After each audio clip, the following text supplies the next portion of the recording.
Kali ini kita akan membahas tentang analisis kerawanan longsor. Yang dimaksudkan dengan kerawanan longsor adalah kemungkinan terjadinya tanah longsor di suatu daerah berdasarkan kondisi medan lokal. Ini menurut file tahun 2008. Sedangkan menurut Savvy, itu kerawanan longsor merupakan penilaian kuantitatif dan kualitatif dari klasifikasi, volume, dan distribusi spasial tanah longsor yang ada atau berpotensi dapat terjadi pada suatu area atau suatu daerah. Nah, ini yang dipakai untuk referensi di dalam kajian ini adalah Yuniarto dan kawan-kawan tahun 2015, itu kerawanan bencana tanah longsor Kabupaten Ponorogo. Kemudian Taufik dan kawan-kawan 2016 itu identifikasi daerah rawan tanah longsor menggunakan SIG. Dan tahun 2021 Pusat Studi Bencana LPDMNS itu rencana aksi dan adaptasi perubahan iklim inklusif Kabupaten Pekalongan. Anda bisa menggunakan referensi lain yang mungkin ada parameter atau indikator lain yang dipakai, tetapi pada dasarnya itu kurang lebih sama.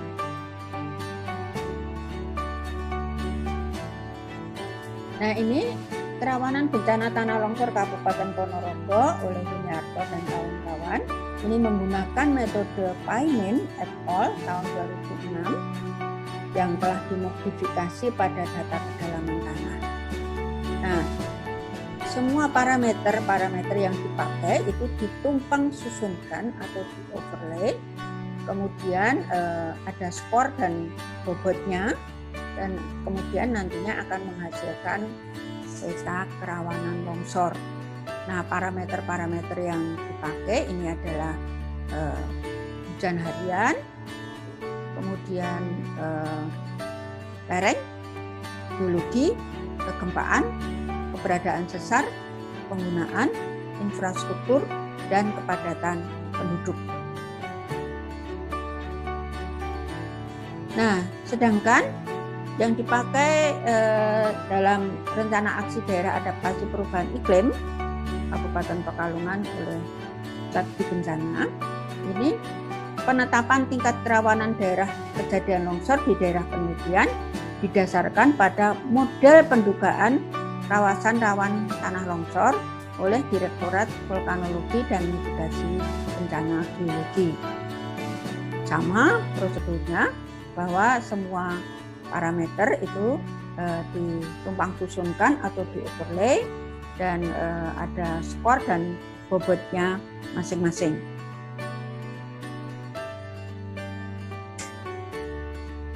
Langkah-langkah analisisnya adalah sebagai berikut. Dari peta kemiringan lereng, peta curah hujan, peta jenis tanah, peta penggunaan lahan, kemudian di-overlaykan.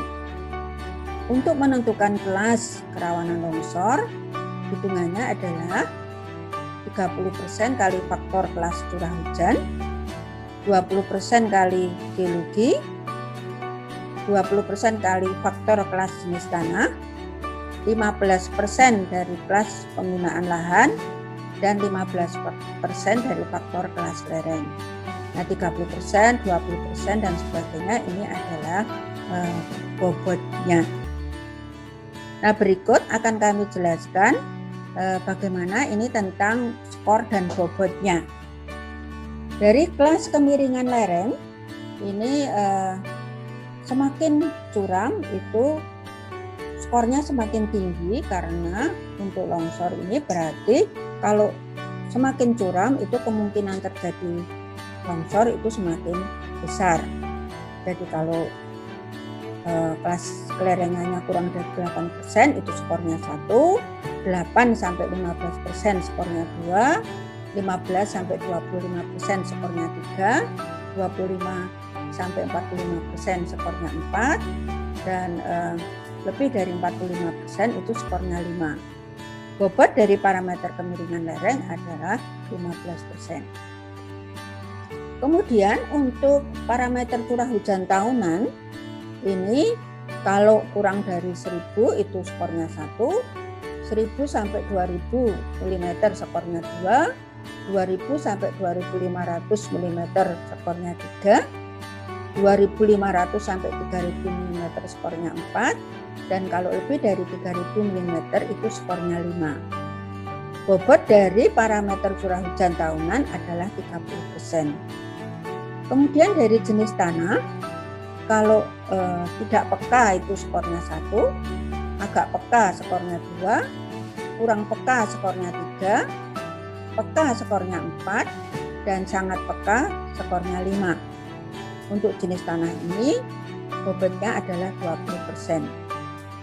Kemudian dari parameter geologi, jikalau bahan aluvial itu skornya 1, bahan vulkanik itu skornya 2, dan batuan sedimen itu skornya 3, dan bobot dari parameter geologi adalah 20%. Langkah selanjutnya adalah bahwa semua parameter itu yang didasarkan pada tabel 1 kemudian dibuat klasifikasi menjadi 3 kelas kerawanan. Nah, kelas rendah jikalau nilainya kurang dari 2,26, sedang jikalau nilainya 2,26 sampai 3,53, dan tinggi jikalau nilainya lebih dari 3,53. Nah, ini tadi Anda bisa membuat analisis kerawanan longsor dari referensi-referensi yang lain, tetapi tadi saya katakan bahwa pada prinsipnya sama, mungkin parameter yang dipakai bisa ditambahkan atau dikurangkan. Nah, terima kasih, semoga bermanfaat.